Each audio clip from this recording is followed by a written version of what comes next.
It's the 17th of May, 1944, and Lieutenant Philip Adair is in charge of a Flyma Banshees. Today, their mission's to bomb Japanese ground targets. Adair grips the control stick and turns of the Burma jungle, peering through the haze at the landscape. He sees flashes of gunfire and explosions. American-trained Chinese forces are in a desperate battle against the Japanese army. Sweat drips down Adair's back as he and the other Banshees line up their attack. The less experienced pilots trail behind, with Adair leading the run. Do you hear that? Planes! Americans' planes! Above them, the fierce skulls swoop in!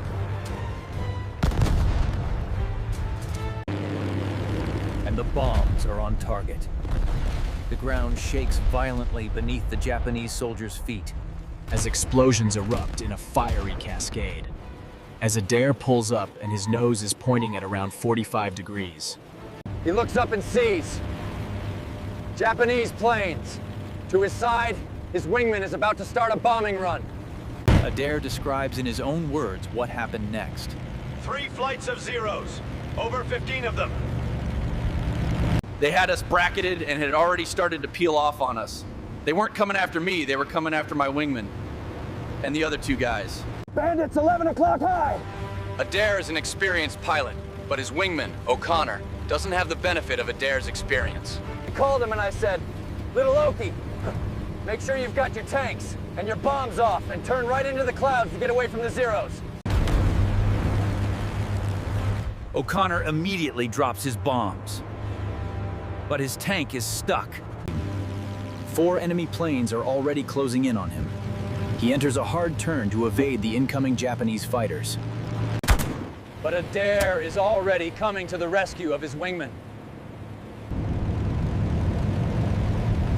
He accelerates and turns into the cloud bank to follow O'Connor.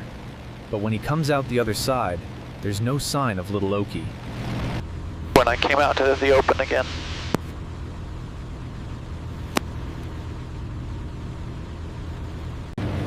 I was looking to see if I could spot any P-40s and I didn't, but I spotted a flight of 4 Zeros on the other side of this open clearing. They were heading towards me, so I headed towards them. Adair gets the leader in his sights. Waits and fires. Tracers snake out towards the Japanese. But before they're in range, the Japanese pull away. Adair flies into cloud to evade further pursuit. But when he emerges, and once again, there are Japanese fighters still around. I headed towards them and the first 3. They all broke to the left before they got in range. But the number 4 man didn't do that. He kept coming, so I waited until I was sure that he was in range. And the instant I squeezed the trigger, His airplane just disintegrated. I must have hit him dead center because the airplane just flew apart. With 1 plane down, Adair quickly maneuvers back into the cloud bank. I could see an airplane that had spotted me and headed towards me. And I headed towards him, and he kept coming and coming. When he got to looking pretty big in my sights,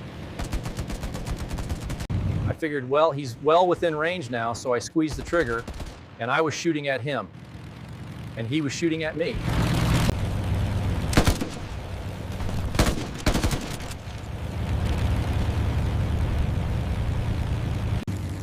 And when he did, he was close enough that I could both hear and feel this whump as he went by.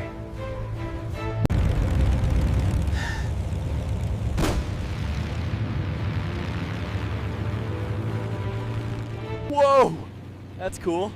So after he went by, I looked and there was a Zero coming from the other direction, down lower than me.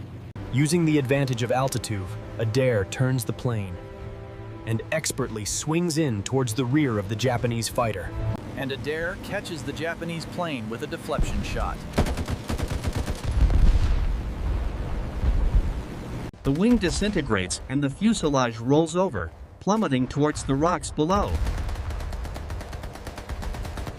So I knew that that was 2 that I had shot down there, and I had shot at several others, and no idea whether I'd hit him or not. Adair is now on his own and in the open. At this stage, he's pretty shot up and fuel is running low. He needs to get back to base.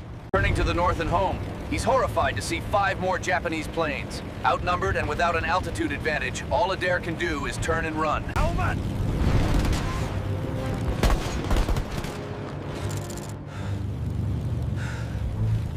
Oh, man! The Japanese planes catch up fast. Their tracers are streaking past Adair's cockpit in deadly arcs.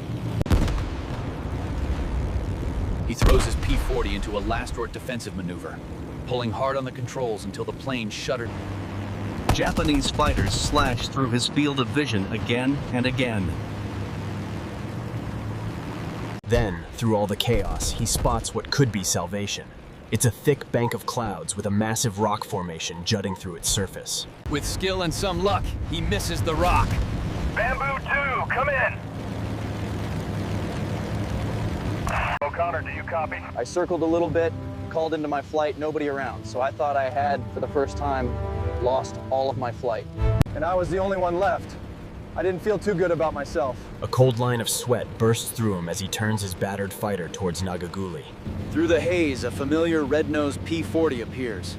Adair is ecstatic to see it's O'Connor, limping across the sky. Adair flies up to survey O'Connor's crippled aircraft. His plane's belly tank is still attached, but the fuselage is peppered with punctures. A ragged hole gapes where a projectile has torn through the canopy. The pilot sees the other plane and sits up and gestures at their dead instruments. But there's no smoke coming from the engine, nor any fluid streaking the metal skin. They bank north towards Nagaguli, 2 survivors in an otherwise empty sky. The radio crackles and a weak voice brays through the static. Bamboo leader, this is Bamboo 3. Do you read? It's Tom Rogers. Too unsure of the state of his aircraft to attempt a landing alone. Rogers, this is Lulu Bell. Drop your ordnance now. Banking towards Sadia, they spot Rogers' battered P-40. Its wings and fuselage bearing the bullet holes that mark all 3 aircraft. Adair's trained eye catches the telltale sag of Rogers' landing gear. Both of his tires are completely flat. With Oki in front, as his airspeed indicator is still working. And Rogers behind, as the flat tires will bring... He's relieved to see both of his friends land safely. As the plane comes to a stop, Adair spots that Martinez is already down and unscathed. Rogers isn't injured either, but his plane took 123 bullet hits. Adair jumps out of his plane and runs towards O'Connor's broken P-40. He was pretty badly hurt. He didn't get back to flying again, as far as I know. He probably never did. That cannon shell went off and took the canopy away. That Adair is some pilot. Did you hear about the time he turned upside down to make it home? Watch this film and find out. Following the successful raid, the aircraft designated as number 41-24485 touched down at Bassingbourn Way, officially concluding its tour. Following the retreat, the remaining pilots regrouped here. The subsequent analysis of the flight data confirmed the strategic failure of the initial approach. The mission concluded at 1400 hours. Despite heavy resistance, the objective was achieved with minimal losses. Following the engagement, the squadron returned to base at 1400 hours. A full assessment of the sortie is now underway. Following the engagement, the squadron returned to base. A full assessment of the mission parameters is now underway. The mission concluded at 0400 hours. The pilot, Captain Evans, reported complete success despite heavy resistance during the egress phase. As you can see on the map here, the return flight path was secured by the flanking squadrons. The primary objective was achieved with minimal losses. As you can see on the map behind me, the withdrawal was executed precisely according to the established timeline. The squadron successfully completed the maneuver, returning to base at 1400 hours. The impact of this sortie cannot be overstated. The following is a detailed account of the flight operations following the action concluded on the 3rd of July. Following the action, the flight returned to base. The accompanying documentation details the full extent of the engagement and the successful recovery of all personnel. These documents confirm the timeline of the engagement. The flight, as it was designated, altered the course of the entire campaign. The following is a detailed account of Operation Flight 303. The engagement lasted 45 minutes, with the primary objectives. The flight concluded at approximately 1400 hours Eastern Standard Time. All objectives were met, and a detailed after-action. The flight concluded precisely at 0400 hours. All objectives were met, and the assets were recovered without further incident. The mission concluded at 0400 hours. The pilots demonstrated exceptional skill under fire, minimizing casualties while achieving. The mission concluded at 1400 hours. Following the engagement, the squadron regrouped and all aircraft returned safely to base. According to after-action reports, the flight path deviated slightly near checkpoint 3, but the objective was ultimately secured without further incident. Following the engagement, the squadron returned to base. A comprehensive review of the flight data confirmed the mission's success and validated the pilot's tactical decisions.